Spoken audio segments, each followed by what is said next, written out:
Welcome to Dr. Lottie's Science with Soul, the podcast that transcends the boundaries between science and spirituality. Prepare to be uplifted, transformed, and awakened to create a path to healing your own life physically, emotionally, and spiritually by bridging the gap between science and soul. Welcome to Dr. Lottie's Science with Soul. Today's guest is Marianne Williamson. And for more than 4 decades, Marianne Williamson has been a leader of spiritually progressive circles. She is the author of 16 books, 4 of which have been a #1 New York Times bestseller. A quote from the mega-bestseller, A Return to Love: "Our deepest fear is not that we are inadequate. Our deepest fear is that we are powerful beyond measure." And that quote is considered an anthem for a contemporary generation of seekers. Her other bestsellers have included A Woman's Worth, The Law of Divine Compensation, Tears to Triumph, and The Gift of Change. With her books and online classes, she has taught millions of people the universal spiritual principles at the heart of miracle-minded thinking. Williamson's founded Project Angel Food, a non-profit organization that has delivered more than 18 million meals to ill and dying homebound patients in the Los Angeles area since 1989. The group was created to help people suffering from the ravages of HIV/AIDS. She has also worked throughout her career on poverty, anti-hunger, racial reconciliation issues, and in 2004, she co-founded the Peace Alliance and supported the creation of a U.S. Department of Peace. Williamson's latest book, titled The Mystic Jesus, The Mind of Love, is available online and at bookstores everywhere. Welcome, Marianne. It's such an honor to have you as a guest today. Well, it's an honor to be here. Thank you so much for having me.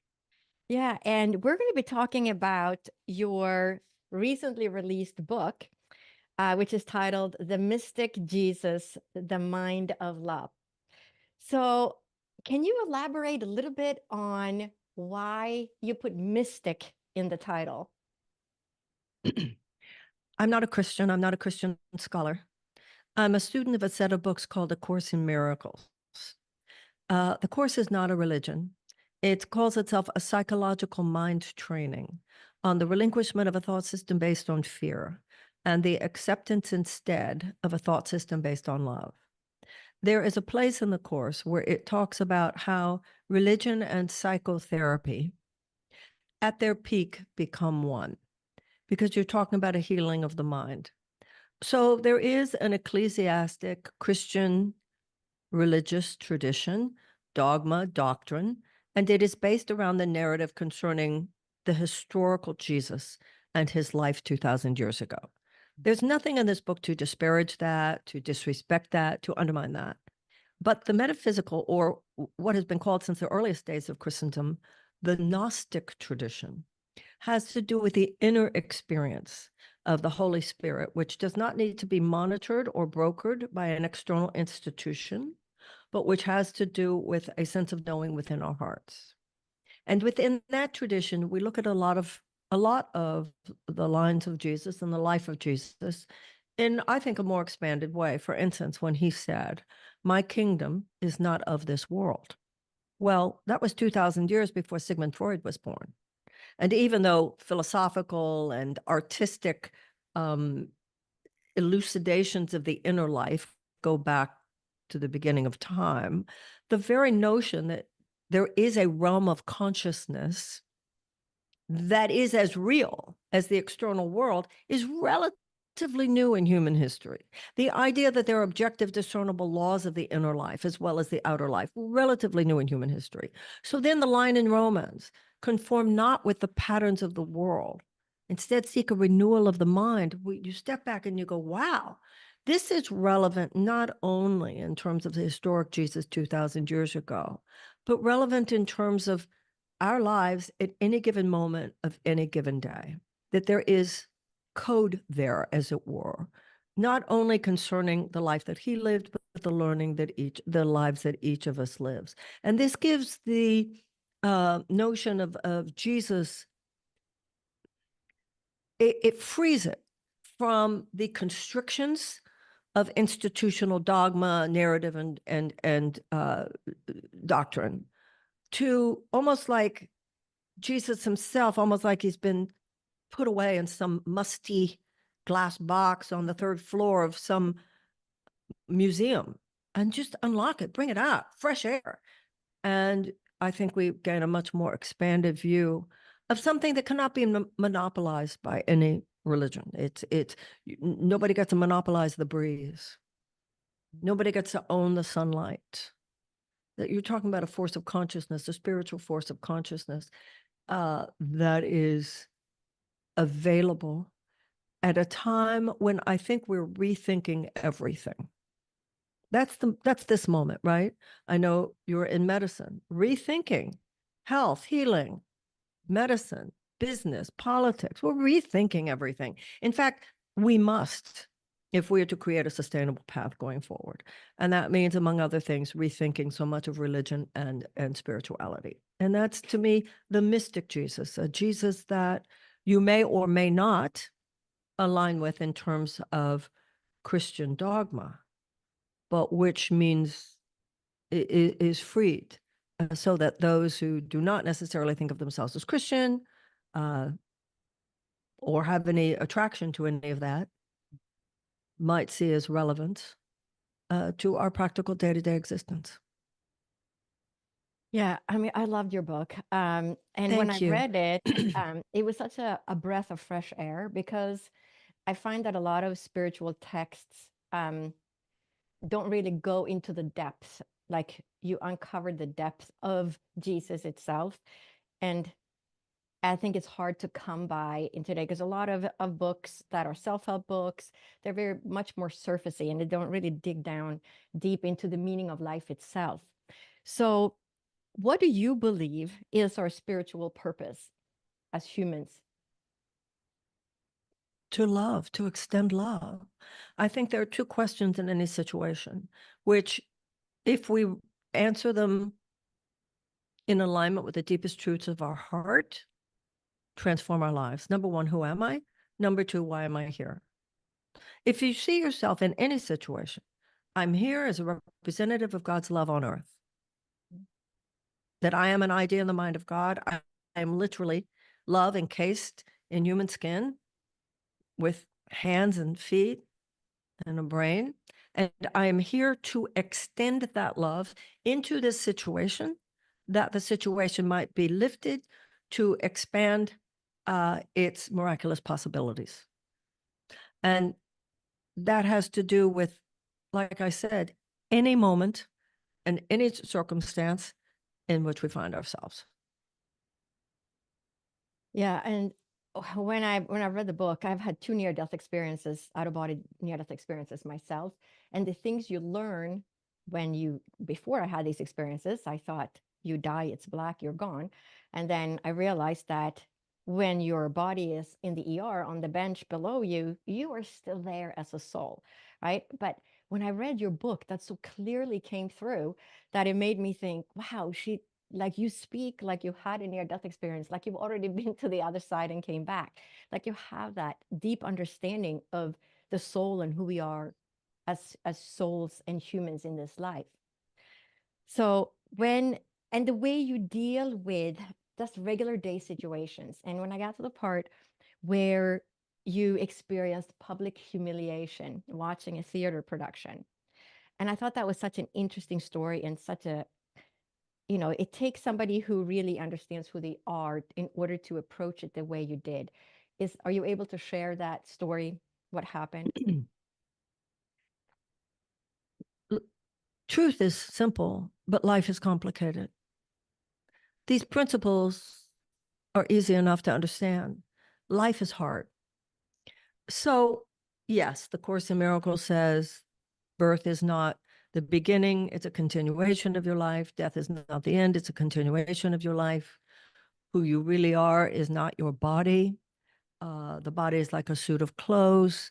And that essence of who you are, one name of which is the Christ, is created in a way that makes you invulnerable to the lovelessness of the world, whether it comes from other people or from yourself.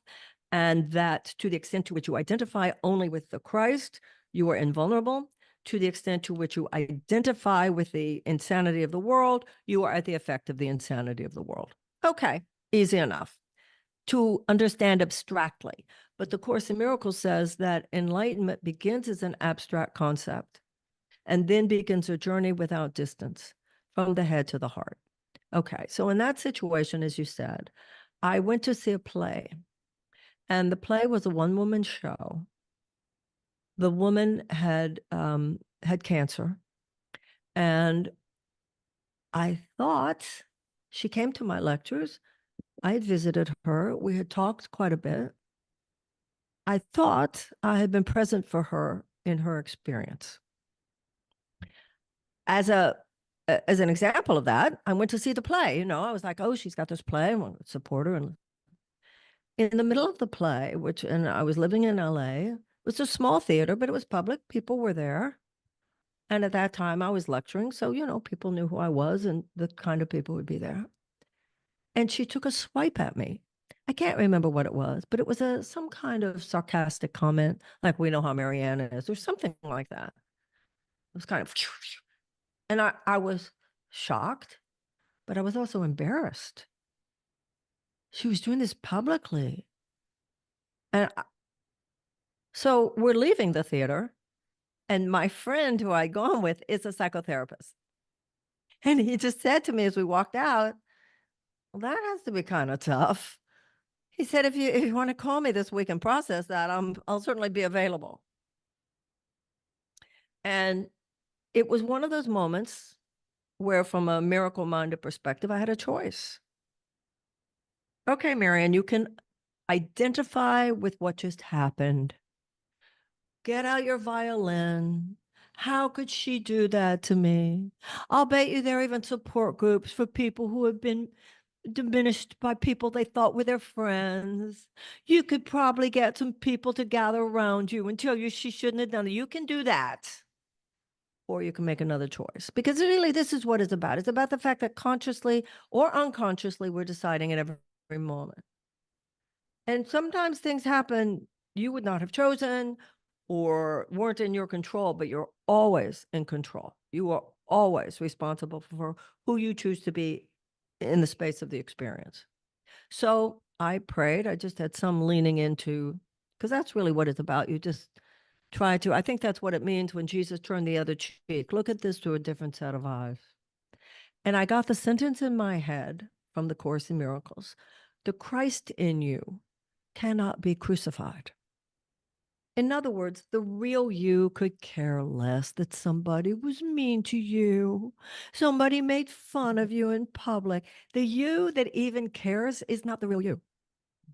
This is a worldly phenomenon that, in the bigger scheme of things, means very little, and you will determine the effect that it has on you going forward.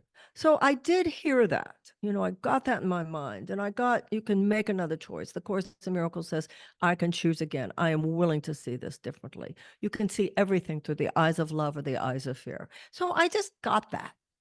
So before we left, I told my friend I needed to go to the ladies' room. I went to the ladies' room. I'm coming back out, and I see a woman that I hadn't seen in a few years. Hi, how you doing? Hi, how are you? What are you doing here? Well, I'm the producer of the show. Did you enjoy it? Now, this is interesting because I think if I had not had that thought that I mentioned before, I think I might have responded with some bristle.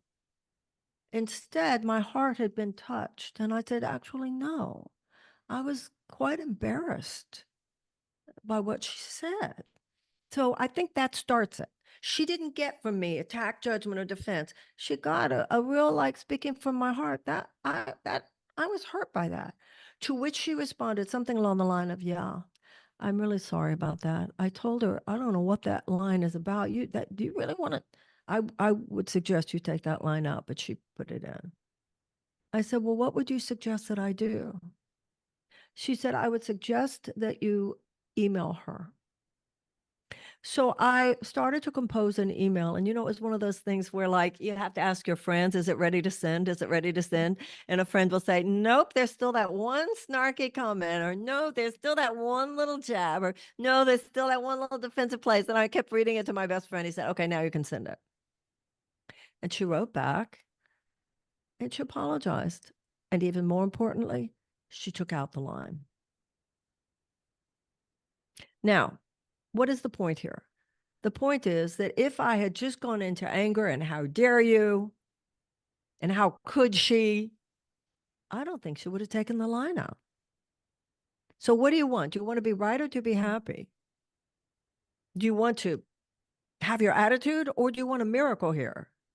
Because a miracle can happen. The universe is always ready to recalibrate.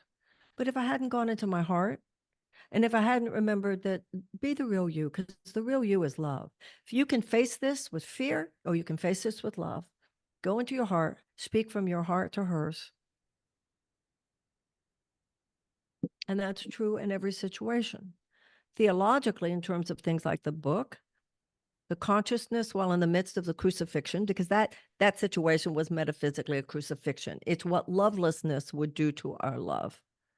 Listen, she didn't do anything that I haven't done in my life in terms of recklessly, irresponsibly forgetting the feelings of another person. What? I've never done that. But the issue is, it can be corrected. Let's treat each other with love and speak from love.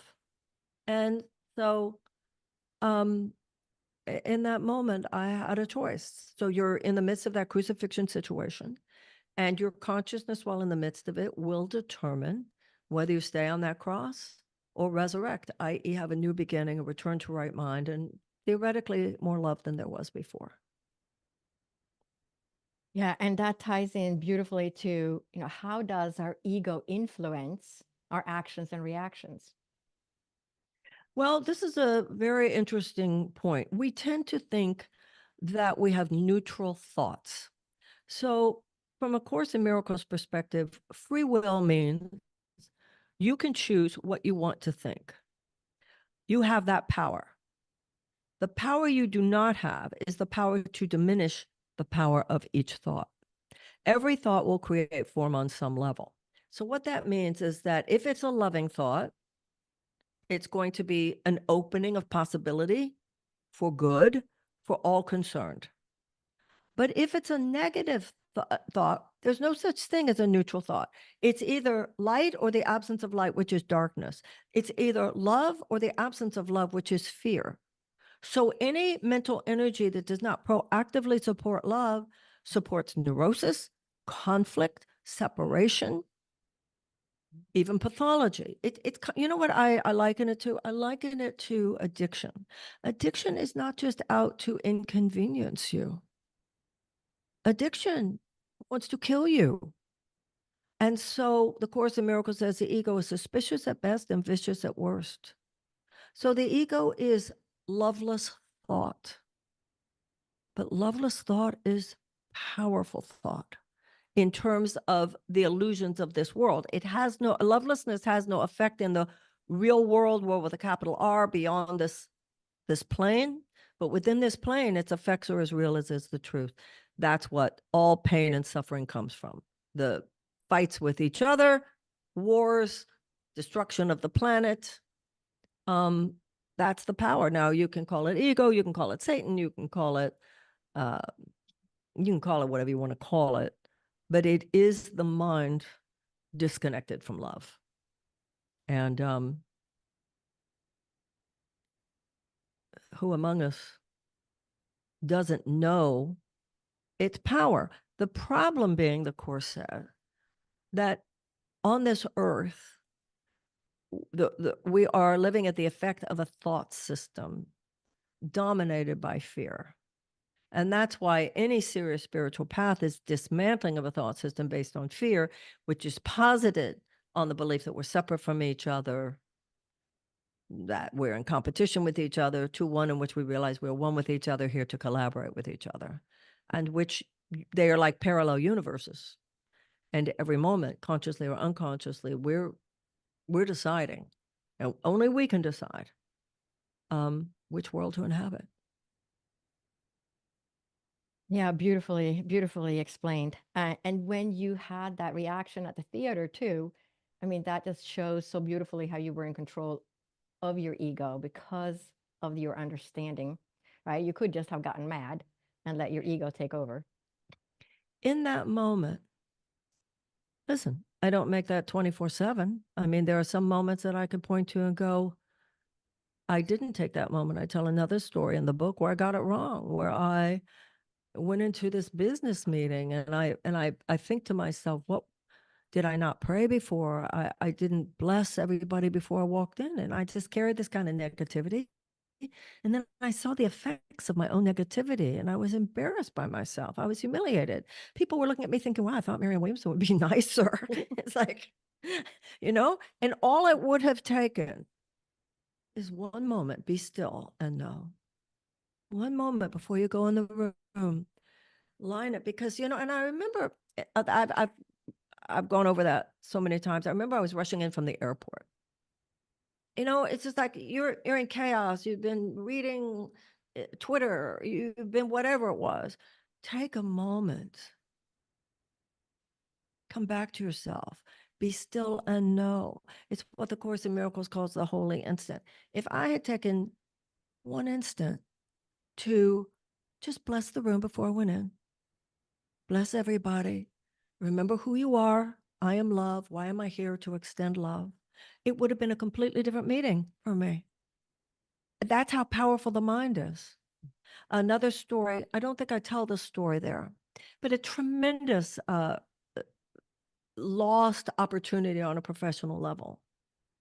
All I had to do was say to the person, could I take the weekend to think about it? And in that case, she's someone I could have said, could I take a moment to pray, take a day to pray about this? In a lot of situations that wouldn't be appropriate, but in any situation, you could say, I'd like a day or two to think about this, please. But instead, the ego speaks first, the ego speaks loudest, and the whole thing frightened me. And I said, no, thank you. Because I was just fear answers. The ego speaks first and the ego speaks loudest. So this is what I mean by the practical applicability of practicing principles that make all the difference, whether the situation unfolds harmoniously or disharmoniously. And that's all that's happening in this world. How do you feel the human soul is different from the human body? Now, people, if you just ask somebody, who are you? We tend to identify with our body. But how would you explain the human soul as being different from the body? I think the spirit is the truth of who we are. The body is temporary. The body is a suit of clothes. The Course in Miracles says, and I think we mentioned this before, physical birth is not the beginning of your life. It's a continuation of your life. Physical death is not the end of your life. It's a continuation of your life. The Course in Miracles says one day we will evolve to be a species where the recognition is that death is not the punishment. Death is the reward. And that there will be nothing to fear. We will lay down a suit of clothes, just like we get undressed in the evening. And there will be no question but that we're still here, right? Yeah, I think of death as there's channel 4, channel 6, channel 9. There's the network and there's the cable. Well, maybe you don't get cable. That doesn't mean nobody's broadcasting on cable. It just means your set's not picking it up. And that's what I believe. But getting to the point where that belief is matched by an actual experience is something different, obviously. But that's the evolutionary journey we're on. And that's also, I think, the meaning in the Bible when he says, those who know me will not know death. I think what it means is that you will not experience it as death. There's a concept in metaphysics called the great rays. And the idea here is that we're moving to the point where we will honestly register so much light around one another that the body itself will seem more shadowy and the light will be so great that when we hear somebody's died, all it will mean is a shadow is gone that hides the light. And I know that I remember years before I was into any of this stuff, I remember a boss of mine being at lunch with a man I was working for. And he said something that startled me at the time. He said, my relationship with my father has only improved since his death. Mm-hmm. And now I know that on such a deeper level when I think of My mother and my father, for instance. You see things more clearly when all the worldly stuff drops away. And you were, of course, talking about your own near-death experiences. Yeah, and it's so different. So I'm also an evidential psychic medium. So I bring in spirits for loved ones. And it's very interesting because if somebody has had a negative experience with this human, during their life, and they were maybe not treated right by this person, but when this person comes through from the spirit world, I have never had a spirit that was not apologetic and wanted to send love back to the person that they had hurt while they were here. So, and it's very interesting because it's such a clear, because I'm a medium, I know that the spirit world is real and exists because they know things about my clients that there's no way I would know, right? And they know what they did last week or what happened after they passed away. So it's really interesting because it really clearly proves that the spirit world is absolutely real and alive and well. Did you have that power before your near-death experiences, or did your near-death experiences open that aspect of your mind? So I've been told by my teachers that I have worked with that it was always there. And as a child, I did see things. I knew spirits were around. I saw spirits in the candle. I knew it belonged to grandma. And I would tell one of my brothers, look, there is a spirit in there. Right. And he would look and said, I don't know. I don't see anything. And then I squashed it all growing up because my friend couldn't see anything. My brother couldn't see it. So I just squashed it. And then I had my near death experience. And then after the first one in the ER, was hemorrhaging after my third childbirth. And that next morning, while I was still in the hospital, I heard my sister-in-law talking to me in the ceiling. I'm thinking, what happened? Like yesterday, I left my body, and now I think I hear my sister-in-law because there was no belief system in place. So it completely changed my life. And then for the next 12 years, I had visitations from the spirit world. I knew before things were going to happen, people were sick and all these different things. And then after 12 years, I said, all right, now I trust it. And then I went to medical school when I was 54. And then I graduated. And then as soon as I graduated, I ran into a woman who told me I have to go to Arthur Findlay College in England and study mediumship. And so it's a long story, but that's how it happened. So then as soon as I was in medical school, I started getting information about my patients that hadn't even been assigned yet. And so then that all became medical mediumship and evidential mediumship as I came out of medical school. But it's all because of the near-death experience, because that opened up, I'm going to say, those channels. But I was born with a channel, but I never developed it until I had that experience. Are you a practicing physician now? I'm not in clinic anymore, but I work with people online. Well, fascinating story. Yeah, I do a lot of like mediumship Well, reading, so ancestral healing, and things like that and now. makes you kind of medical intuitive. Yeah, because the spirit Wow, world. fascinating. Yeah, it is fascinating. I'm like, I How didn't many choose it. how many physicians are also mediums? Wow, I that's know amazing. it is really, I mean, I know, I Well, you're understand that it's you're part true of this, functional medicine. right?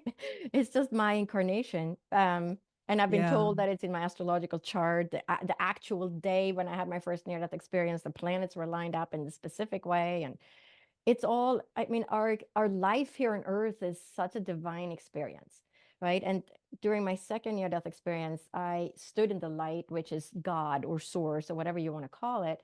But that light is just pure unconditional love and light. And we come from that light. We carry that light within us. We are love. We come from this source, right? So when I read your book, it was like, wow, it's like she had a near-death experience. It's almost Of like course. or you look at the world the same way I look. We see the world through the same lens or understanding, but you came to it from a whole different perspective through the Course in Miracles. And, other people, I have a friend who's an astrologer. She came to it studying astrology for the last 30 or 40 years. Absolutely. So, There's one truth right? spoken and expressed in many different ways. Yeah. So it's really fascinating to read your book and get an understanding of how you see it and how you came to that understanding, right? So for me, that's just fascinating, how you understand all of that. But now in your book, you also talk about how Jesus' life is like a hologram. So, because that's how I see it too. It's not really, I just want you to share how you see that. Well, first of all, remember time itself. Einstein said time and space are illusions of consciousness, albeit persistent ones. Mhm. So there's a level on which we are always obviously experiencing now. Mhm. So the past is only in your mind and the future is only in your mind. A hologram, if you cut up a hologram into a lot of different pieces, you don't get a little piece of the picture here and a little piece of the picture there and a little piece of the picture there. Rather, every little piece of it entails the entirety of the picture. And so we're all embodiments of the same picture, and that is the soul seeking to reclaim itself. The Course in Miracles says that we are ideas in the mind of God. The mind of God is this infinite ocean of love that you were talking about. It's all that is, and nothing else can exist, because what is all encompassing can have no opposite. That means any thoughts we think that are separate from love are actually this gigantic hallucination, which is the mortal world. But it feels very real while we're in it. It feels as real as the real world. It's the real with a little r, and Yes. the real world is a world with the big R. And every single person is experiencing the journey. We are here in a world which in many ways is counter to our own nature. And we experience the trials and the tribulations of living in such an uncomfortable space under the illusions that this is all that is, going through the experiences that either wake us up out of the illusion or deepen our experience of it. And ultimately, one way or the other, either slowly or quickly, open our eyes to see what's true. And you were talking about the near-death experience. There's a line in the Course, I think it's learn all this now, or you can learn it at the point of death. You can do that too. So it actually points to that this is all going to be clear to you at the point of death. But you know what? You could get it right now if you want to. Yeah. Which is, and the Course says it's not up to you what you learn. It's merely up to you whether you learn through joy or through pain. Mhm. You can either open to the idea that there's another world that's possible and you can live within it now, and thus be part of a great revolutionary birthing process.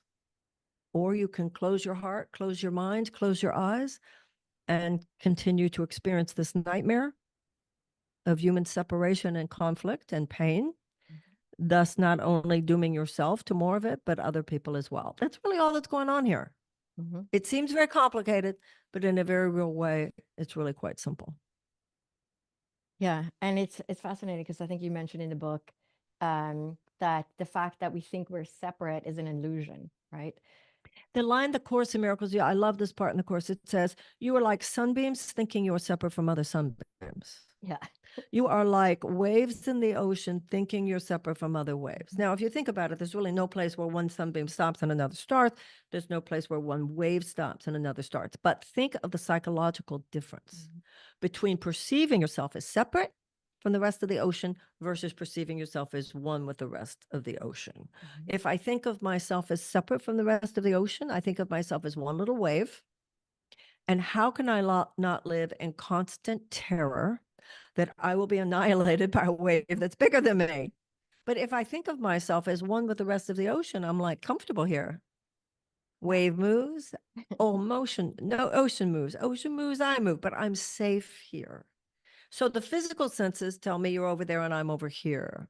The inner eye tells me, well, it's all a quantum field. There's no place where you stop and I start. The fact that you're in New Mexico and I'm in DC means nothing, because in the mind, there is no separation. It also means what I do to you, I do to myself. It means that if I'm generous to you, I'm being generous to myself. It means that if I'm withholding from you, I'm withholding from myself.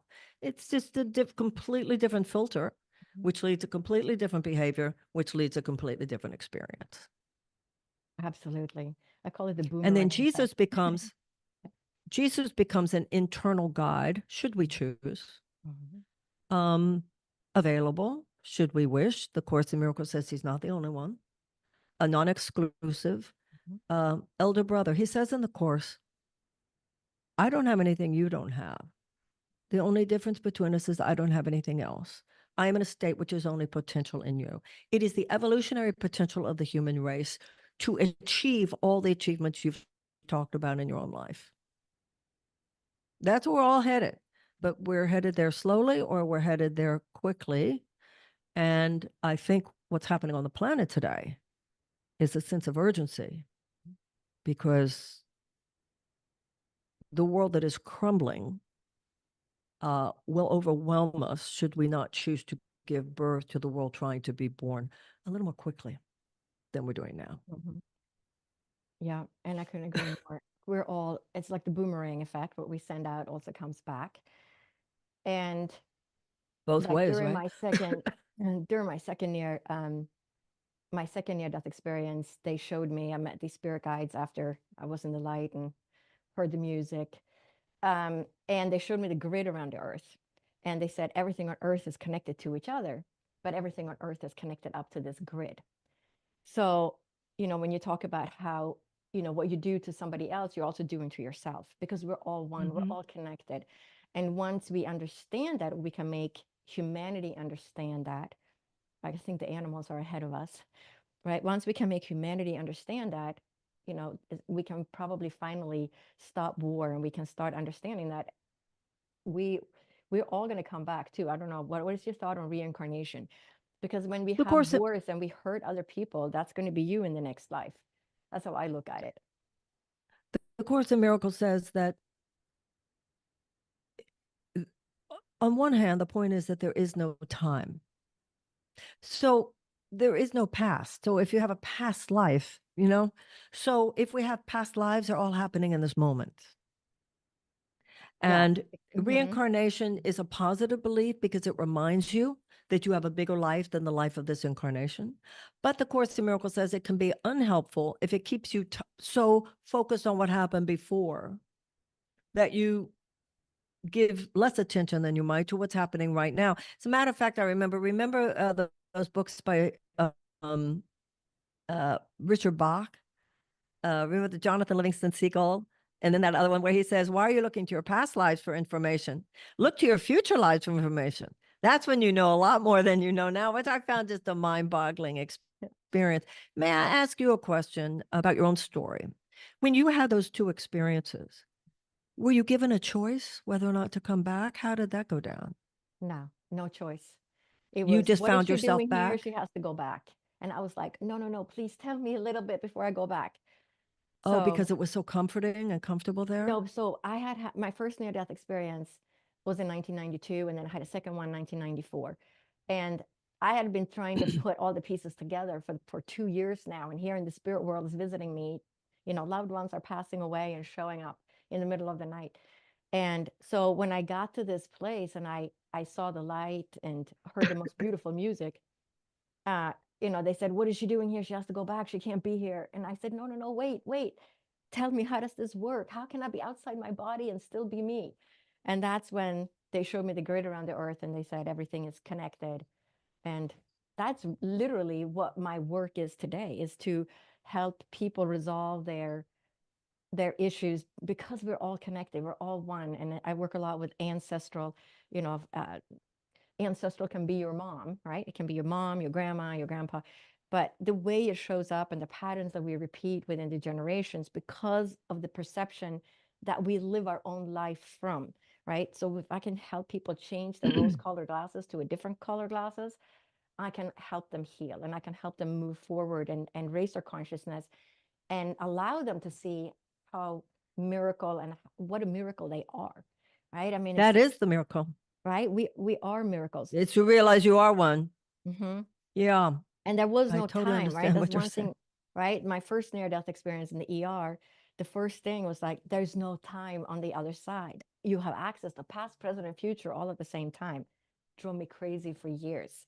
We lived in San Francisco Right. at the time, and I searched that library high and low for anything that could show me the grid or explain why there's no time in this other state, right? But it's just that's just how it is. There is no time. So I completely understand what you're saying. It's like the past life is About really happening now. reincarnation, yeah. It's just something we experience when we're in this physical incarnation. The Course says it's a learning tool. Mm-hmm. It's a learning tool. So if I slap you, then a moment later or 10 minutes later or 10 years later, you or someone else will slap me back. It seems to have taken time. It actually was programmed in that moment. The time is used to show me that. You know, you've mentioned a couple of times the music that you heard. Mm-hmm. I had an experience once. I was in my 20s and I had taken a nap. And you know how sometimes there's that space between waking and sleeping? And for some reason, in that space between waking and sleeping, I heard the heavenly choir. Mm-hmm. Now, I remind you, I'm Jewish. Yeah. There is no concept that I know of in Judaism, I don't think, of the heavenly choir. But I woke up and knew that I had just heard the heavenly choir. And this is what it was. Every soul sang its note. Every soul. So that would mean your soul, which is the best aspect of you, singing their note. And it formed a heavenly choir. It was the most beautiful music. I also was reading on the internet the other day about a section of Beethoven's, I don't know if it's Beethoven's ninth, that is the perfect frequency of healing, something like that. We're just beginning, aren't we? And I speak to you here as a doctor as well as a medium. We're just beginning to understand. We're just scratching the surface of the power that sound can have, right? Yeah. The power of sound, I think, is We're such babies. We think we're so advanced, but we're such babies. Right? I mean, Mhm. it's amazing the power of sound. But yeah, that music was so when I saw the light, which was kind of like standing in a spotlight, like a fog spotlight, because the light is everywhere, like you're submerged in the light. But in the light, there was an outline of angels, but I didn't believe in angels. So I'm seeing something I didn't believe in, but I know, I mean, I understand why it had to be this way. Because if they had shown me something I believed in, I would have said, oh, it's just my brain. Right. Because that would just Right. explain it away, right? Yeah, it makes sense. So scientific. So of course it had to be angels, and the music was coming from the angels. I spent a week at our big Roland synthesizer that we had at the time trying to figure out if there was any sound that came even close to what I had heard. But there, I haven't found, and I've other people that have heard the music of the heavens or the heavenly choir have tried to create music if they were musicians, but it's close, but it's not the real thing. It's more beautiful. No, because I heard what it was. Like I said, it was every soul. I don't know if it was every soul, past, present, future. Just all I got was every soul singing their note. Yeah. And the beauty of it. I mean, just think of what the world will be when and this is our evolutionary potential. This is what it means to say heaven and earth shall be as one. There will be a time, or we'll go extinct. Those are only two choices. There will be a time when, from the moment we wake up in the morning, and this is, the Course in Miracles says about Jesus, he lived on the earth, but thought only the thoughts of heaven, meaning the awareness of our oneness.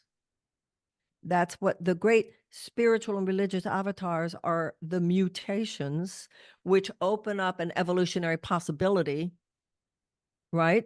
If a species gets to the point where its behavior collectively is maladaptive for its survival, it will either go extinct or it will evolve. So whether it's Jesus or any of the other great religious or spiritual avatars, they provide a way for the species to move in a different direction. So they actualize, right, what it means that a human being wakes up in the morning, and from the moment we awaken, one loving perception is followed by another loving perception, is followed by another loving perception, is followed by another loving perception in this endless cascade of pure love. How could that be anything but bliss Yeah. and beauty? Mm-hmm. The Course in Miracles says you are an idea in the mind of God, and Mm-hmm. an idea doesn't leave its source. You just think you did. Mm-hmm. You are thinking that you are separate from that from which you cannot be separate. In the Course of Miracles, I have never read the Course of Miracles, but I have a friend who showed me the Forgotten Song in the Course of Miracles.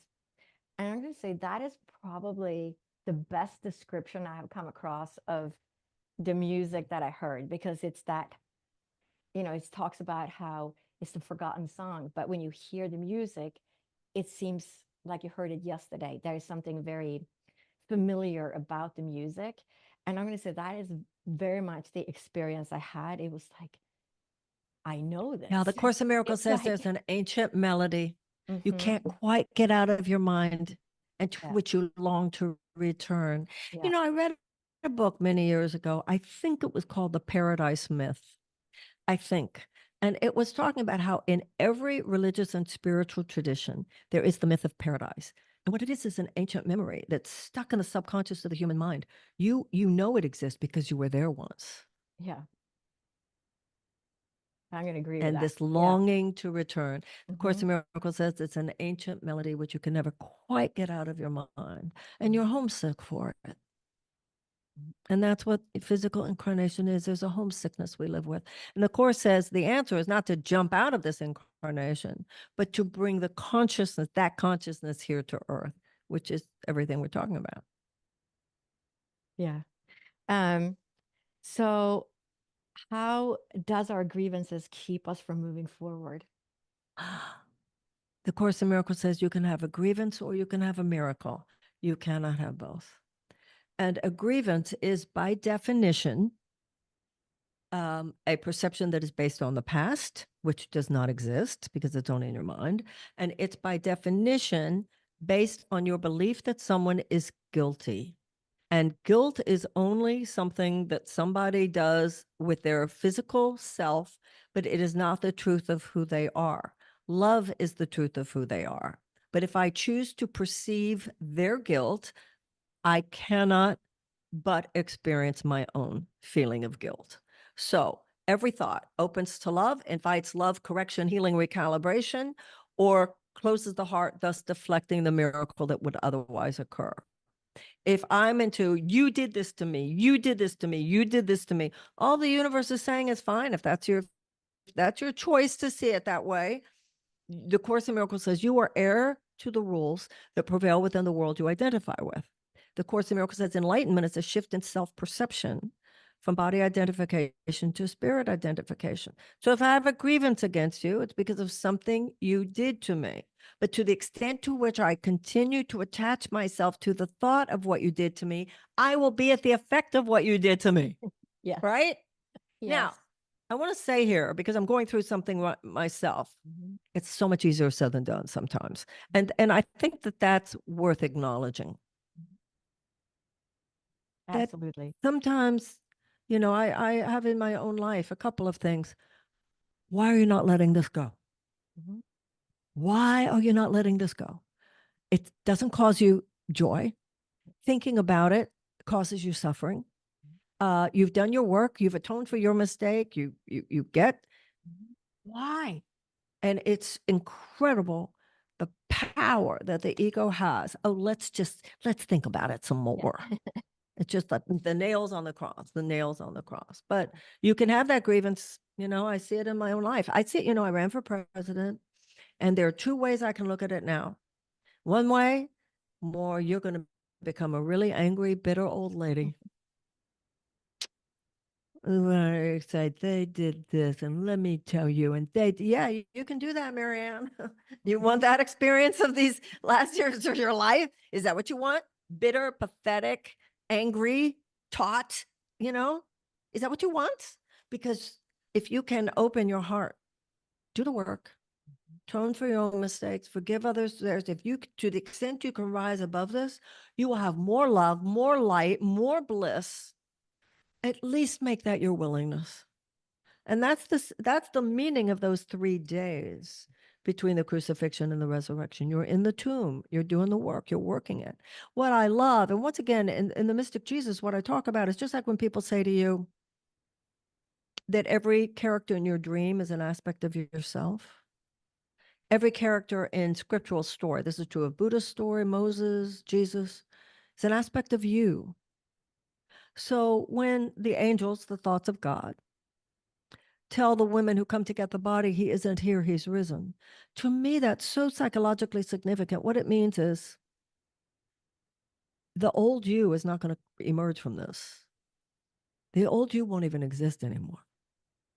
There will be molecular rearrangement, and I'm sure you as a physician understand all that much more than I do. You're not going to be the same person. You're not going to have the same perceptions. You're not going to have the same experiences. And that's why the resurrection, which the Course in Miracles says is a return to your right mind. There are no grievances there. They've fallen away. The grievances turn out to have been the cross. You think the cross was what they did to you. The real cross is the fact that their lovelessness toward you tempted you into lovelessness toward them. And any advice for the listeners, how they can find peace within themselves in the kind of chaotic world that we live in today? Bless everybody. Forgive everybody. At least be willing. Remember who you are. Remember that we are love. We are on this earth to love. Before you walk into a room, blast it with love. Bless the people you love. Bless the people you don't love. You know, this morning, I found myself saying a prayer for the presidential candidate I voted for. And then I said to myself, shouldn't you maybe bless the others also? Well, but I'm afraid if I bless the other one, they'll do well. No, Marianne, it doesn't work this way. You're praying for peace. Yeah. You know what? No, don't bless selectively. Bless everybody. That's listen. With this, you know, you and I are talking about this literally on the eve of the election. The last thing we need is for anyone, particularly whoever loses the election, to not be in their right mind. We need everyone. You know, half of the country is going to be very disappointed. And what's important is that all of us be loving each other, both those you agree with and those you disagree with. You know, Martin Luther King said, God said, I have to love my enemies. He didn't say I have to like them. Yeah, no, I think that's so important right now. Yeah. Because we have to send love and healing to everybody out there, regardless whether we like them or not. It's just like being a doctor in the war zone. You're going to treat all the people. You treat the enemy, and you treat your own people. It's the same principle. We have, because of who we are. We are all one. We're all connected. And you see it after these fires. Mm-hmm. You see it after these fires. You see it after the hurricanes. Yeah. Nobody stops to say, are you Republican or Democrat? Right. No. And we're all people. Just because we disagree on a few things, right? Exceedingly important issues. I know what you mean. To move our country forward, we all have to work together, because that's how we're going to be the strong nation, right? We have to come together as one. So my last question is, what do you believe is the meaning of life? Love. Love. That we love one another. Nothing else. Everything else is ultimately meaningless. Yeah. So it's been such a pleasure to have you as a guest today. It was delightful talking to you. So thank you. Yeah, thank you so much for taking the time. Thank you so much, and all my best to you as well. And it was lovely talking to you. As we conclude this episode, I want to express my heartfelt gratitude for your presence within my community. If you haven't yet, make sure to subscribe, comment, like, and share this podcast episode. Join my free newsletter in the show notes and receive new podcast episodes delivered right to your inbox. If you resonate with the interconnectedness of mind, body, and soul, and are motivated to embark on a journey of personal healing, I invite you to connect with me at drlottie.com. Together, we can pave a path towards transformative healing in your own life.